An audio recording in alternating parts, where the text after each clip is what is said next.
오늘 나눌 말씀은 민수기 5장 29절에서 31절 말씀입니다. 민수기 5장 29절에서 31절 말씀. 민수기 5장 29절에서 31절 우리 한 목소리로 읽겠습니다.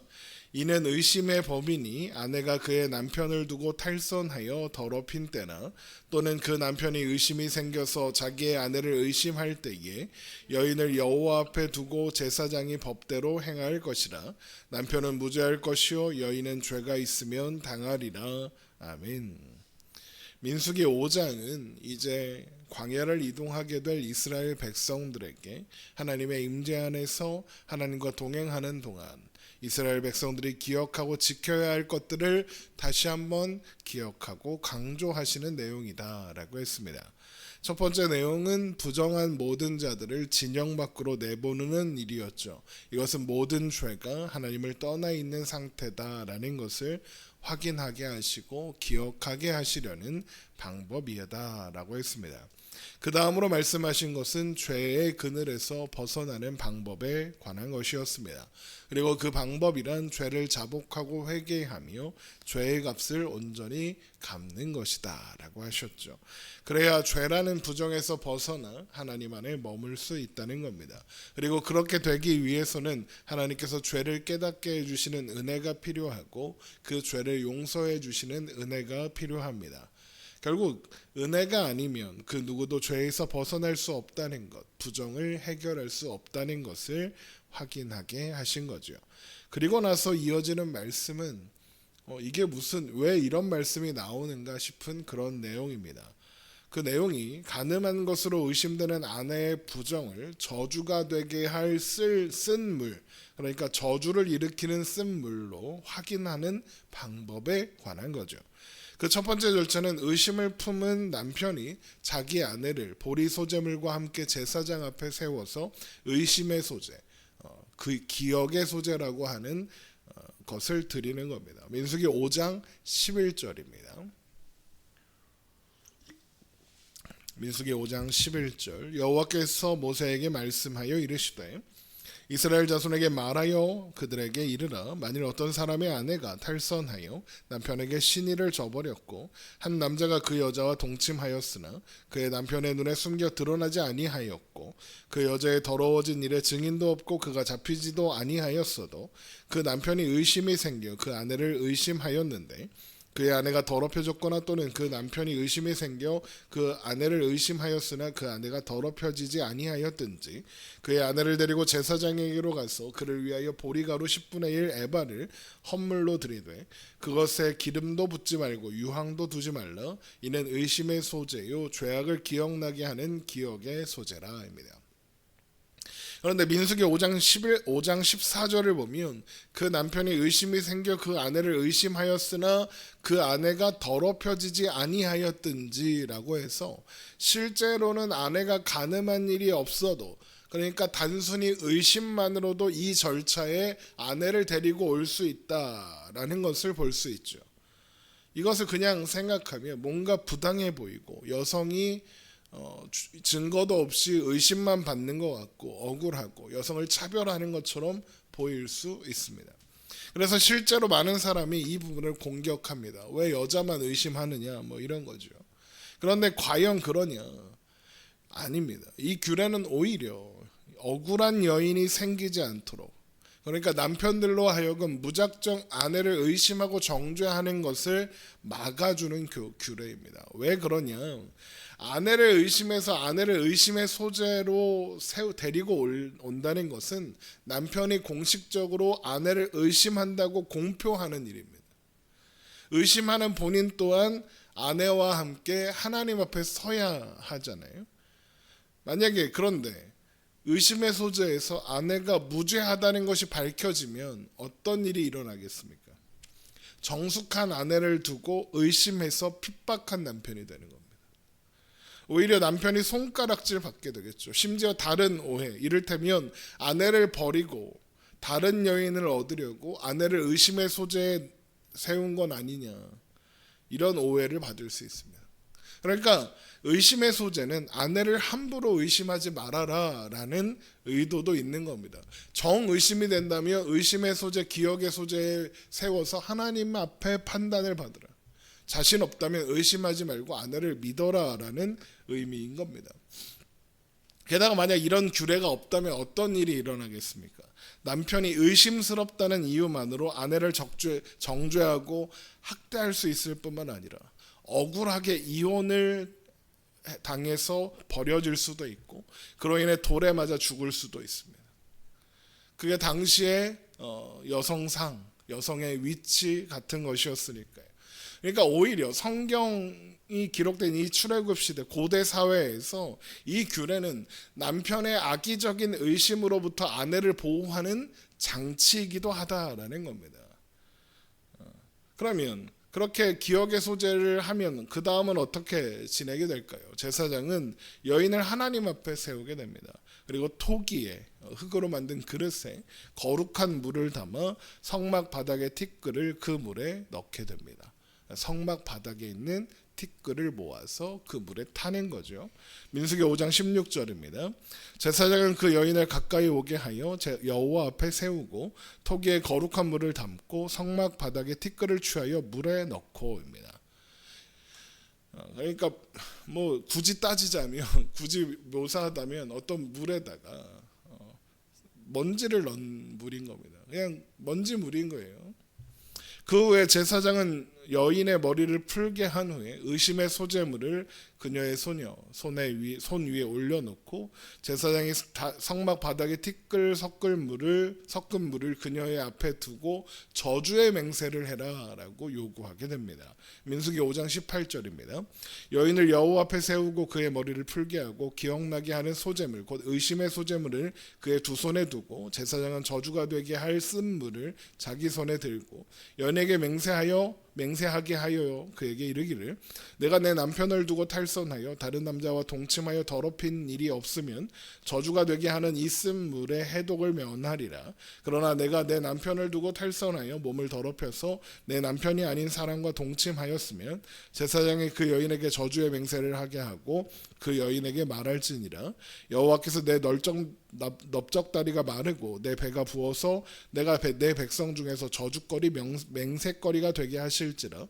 이 저주가 되게 하는 이 물이 내 창자에 들어가서 내 배를 붓게 하고 내 넓적다리를 마르게 하리라 할 것이요 여인은 아멘 아멘 할지니라 입니다. 그러니까 제사장이 저주의 선언을 하고 만약에 남편을 두고 탈선하여 다른 남자와 동침한 일이 있으면 저주를 받겠습니다라는 말에 동의하는 겁니다. 하나님 앞에서 동의하는 거죠. 그러면 제사장은 저주의 말을 두루마리에 써서 준비해둔 물, 성전 바닥에 티끌을 타 놓은 그 물에 저주의 두루마리를 빨게 됩니다. 민수기 5장 23절입니다. 제사장이 저주의 말을 두루마리에 써서 그 글자를 그 쓴물에 빨아 널고입니다. 이것은 저주한 말이 그 저주의 선언이 물에 빨 때 녹아들었다라는 것을 상징적으로 보여주는 겁니다. 그 후에 여인의 손에 들렸던 의심의 소재물을 취하여 하나님 앞에 요제로 드린 후 제단에 불사르고 여인으로 하여금 그 물을 마시게 하는 겁니다. 민수기 5장 24절입니다. 여인에게 그 저주가 되게 하는 쓴물을 마시게 할지니 그 저주가 되게 하는 물이 그의 속에 들어가서 쓰리라.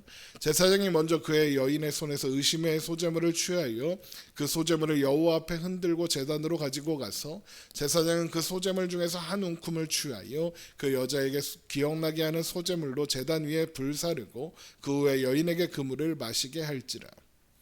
이때 만약에 남편의 의심이 사실이었다면 그러니까 여인이 간음하였으나 증거가 없었던 경우라면 저주가 그녀의 몸에 임하여 정죄받고 저주받게 될 것입니다. 민수기 5장 27절입니다. 그 물을 마시게 한 후에 만일 여인이 몸을 더럽혀서 그 남편에게 범죄하였으면 그 저주가 되게 하는 물이 그의 속에 들어가서 쓰게 되어 그의 배가 부으며 그의 넓적다리가 마르니 그 여인이 그 백성 중에서 저주거리가 될 것이라. 하지만 정결하다면 해를 받지 않고 임신할 것입니다. 민수기 5장 28절입니다. 그러나 여인이 더럽힌 일이 없고 정결하면 해를 받지 않고 임신하리라 입니다.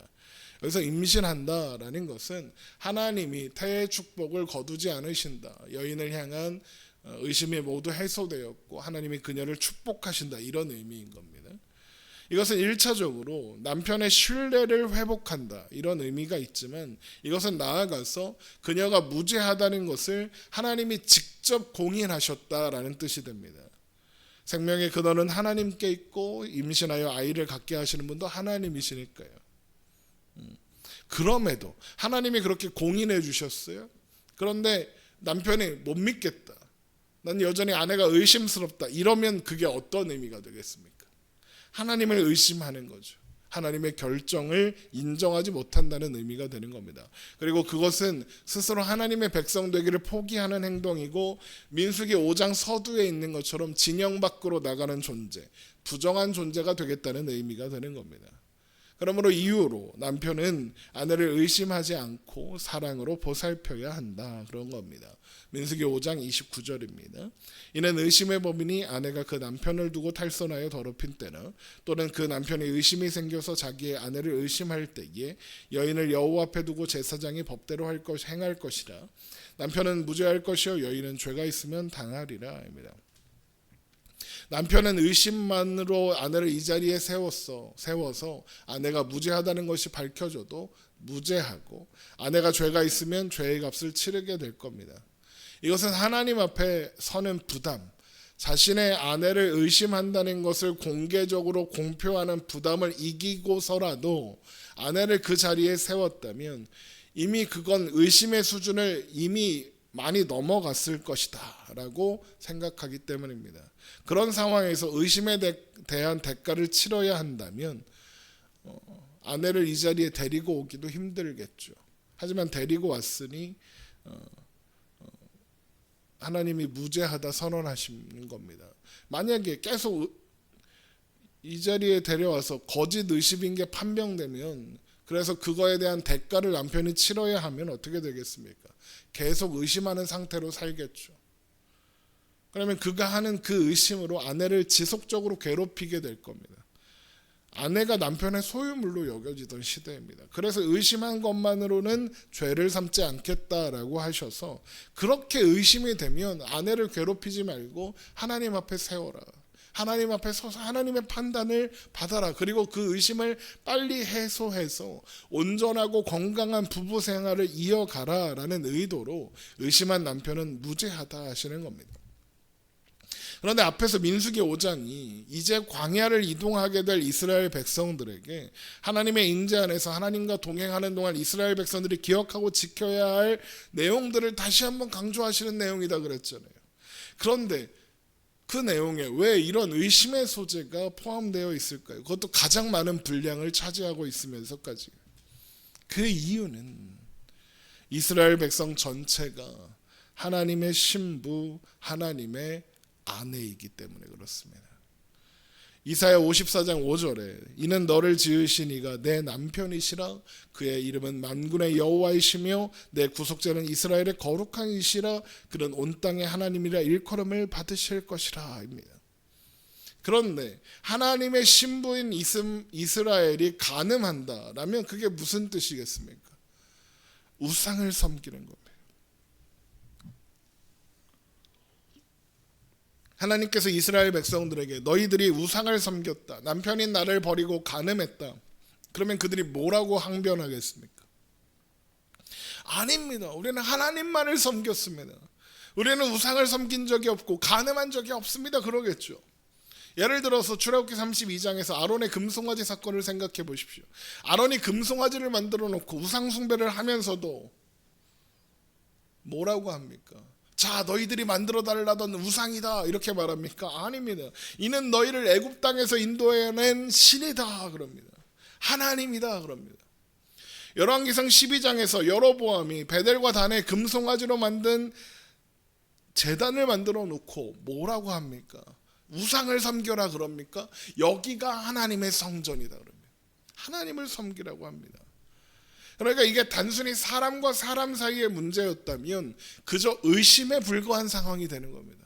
아닌데, 나는 한 적이 없는데, 남편이 아내한테 너 나는 다른 남자랑 간음했지 그렇게 의심하는데, 아니 나는 너밖에 없는데, 남편밖에 없어 그러는 겁니다. 그런데 그렇게 사람과 사람 사이, 부부 사이에 의심이 생겼을 때 그 의심이 사실인지 아닌지를 누가 판단하신다 말씀하십니까? 하나님이 판단하신답니다. 하물며 신랑 되신 하나님과 신부된 이스라엘 백성들 사이에 이런 일이 벌어졌다면 어떻게 되겠습니까? 하나님이 판단하신다는 겁니다. 우상 숭배를 했고 안 했고의 판단은 하나님이 하시겠다는 겁니다. 아무리 그럴듯하게 가져다 붙여도 하나님 앞에서 그 중심을 속일 수 있는 사람은 없다라는 겁니다. 아무런 증거가 없는 여인의 간음이라 해도 하나님은 아신다 그러는 거죠. 그러니까 오늘 말씀은 그저 남편이 아내가 간음했다고 의심하는 경우를 다루는 그런 규례인 것만이 아니라 하나님과 이스라엘 백성들 사이의 언약 관계를 확인하게 하시는 규례이고, 하나님을 버리고 떠나지 말라는 경고이며 그 안에서 머물라는 보호의 울타리의 선언인 겁니다. 그리고 이것은 그대로 신약 시대를 사는 우리들, 교회라고 불리는 이스라엘 된 우리에게도 그대로 적용되죠. 그래서 바울이 에베소서 5장에서 남편과 아내의 이야기를 길게 해놓고는 에베소서 5장 32절에 이 비밀이 크도다, 나는 그리스도와 교회에 대하여 말하노라 라고 하는 겁니다.